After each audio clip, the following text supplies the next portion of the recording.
आज की वीडियो हम जानने वाले हैं कि रेगुलेटेड मोड और अनरेगुलेटेड मोड में क्या फ़र्क होता है। हमने अपने इन्वर्टर को रेगुलेटेड मोड में रखना चाहिए या अनरेगुलेटेड मोड में रखना चाहिए। अगर हमने अपने इन्वर्टर को अनरेगुलेटेड मोड में रखना चाहिए तो क्यों रखना चाहिए, और रेगुलेटेड मोड में नहीं रखना चाहिए तो क्यों नहीं रखना चाहिए। तो आज इस वीडियो में हम पूरा सीखने वाले हैं। आपको हम बताएंगे कि आपने इन्वर्टर को आपने कौन से मोड में रखना है। तो दोस्तों, ये जानकारी जानने से पहले हमको पता होना चाहिए कि रेगुलेटेड मोड और अनरेगुलेटेड मोड क्या होता है। ठीक है, अगर हम इसको हिंदी में जाने तो दोस्तों, रेगुलेटेड मतलब होता है नियमित और अनरेगुलेटेड मतलब होता है अनियमित। ठीक है, इसको नियमित करंट और अनियमित करंट भी कह सकते हैं।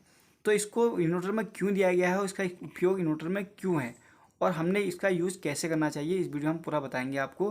पहली बार आए हैं तो लाइक कर दिए, चैनल को सब्सक्राइब कर दिए और दोस्तों में शेयर कीजिएगा दोस्तों। और इस वीडियो में मुझे 50 लाइक चाहिए, प्लीज़ वीडियो को लाइक जरूर कीजिएगा, बाकी मैं कुछ नहीं जानता।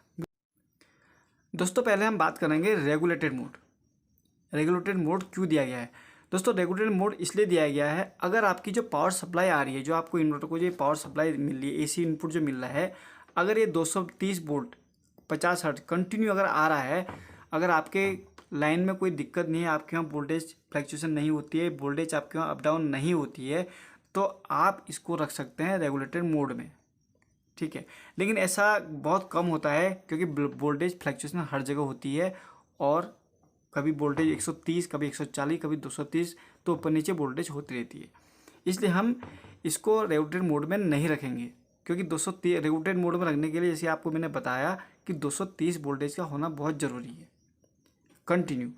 अगर आपके वहाँ, अगर हमारे वहाँ कहीं भी अगर वोल्टेज फ्लक्चुएशन होती है तो हम रखते हैं अपने इन्वर्टर को अनरेगुलेटेड मोड में। और अनरेगुलेटेड मोड में इसलिए रखते हैं क्योंकि ये जो हमारा काम करता है, ये हमारा काम करता है 130 वोल्ट से 230 वोल्ट तक। अगर आपके घर में जो पावर सप्लाई आ रही है, जो आपकी पावर सप्लाई आ रही है 230 वोल्ट नहीं होकर 130 वोल्टेज आ रही है, तो ये अनरेगुलेटेड मोड में काम करेगा। ये आपके इन्वर्टर को चार्ज करेगा 130 वोल्टेज से 230 वोल्टेज तक। अगर वोल्टेज आपकी 230 कंटिन्यू रहती है तो फिर भी कोई दिक्कत नहीं है, अगर नहीं रहती है फिर भी कोई दिक्कत नहीं है। इसलिए हम इसको रखते हैं दोस्तों अनरेगुलेटेड मोड में। आप समझिए होंगे दोस्तों। और जैसे कि आपने देखा होगा दोस्तों, घर में हम एक स्ट्राइजर लगाते हैं जिसको हम सर्वो कहते हैं। सर्वो भी हमारा इसी तरीके से बना होता है। 130 से अगर उसमें कम से कम वोल्टेज 130 आती है तो 230 बना के देता है, और 230 आती है तो फिर भी चलता है। तो इसमें थोड़ा सा ये उससे थोड़ा अलग है, क्योंकि इसको चार्जिंग करना है तो 130 वोल्टेज में भी ये चार्ज कर लेता है, उसमें इसमें इतना ही फ़र्क है।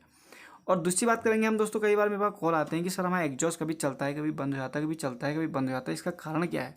तो इसका मैं कारण आपको समझाता हूँ दोस्तों। ये एग्जॉस्ट जो होता है दोस्तों, जब आपके घर में माना लाइट चली जाती है, 2-4 घंटे लाइट चली जाती है और आपकी बैटरी डिस्चार्ज होने लग जाती है, और उसके बाद जब लाइट आती है, तो जब लाइट आती है तो आपका जो इन्वर्टर होता है आपकी बैटरी को चार्ज करता है। जब आपकी बैटरी को चार्ज करता है तो उस कंडीशन में ये आपके इन्वर्टर को कूलिंग देने के लिए ये एग्जॉस्ट हमारा काम करता है, चलता है। जैसे आपका चार्जिंग पूरा हो जाता है तो उसके बाद से एग्जॉस्ट आपका बंद हो जाता है। और सेकंड कंडीशन तब आती है दोस्तों, जब आपके घर में, जब हमारे घर में जब लाइट चले जाती है, 2-4 घंटे जब लाइट चली जाती है, तो यहाँ लाइट गई और आपके घर में लोड पूरा चल रहा है, तो उस कंडीशन में भी ये एग्जॉस्ट हमारा चलता है, लाइट नहीं होने की कंडीशन में भी। अगर नॉर्मल लोड होता है तो उस टाइम पे ये नहीं चलता है। इसका आप कभी ख्याल कर सकते हैं। आपके घर में अगर इन्वर्टर है तो अभी आप अपने लाइटें सारी ऑन कर दीजिए, आपका एग्जॉस्ट चल जाएगा मेन लाइट को बंद करके। अगर आप 1-2 बल्ब जला के रखेंगे, 2-4 बल्ब जला के रखेंगे, तो ये आपका ऑन नहीं होगा, ये बंद रहेगा।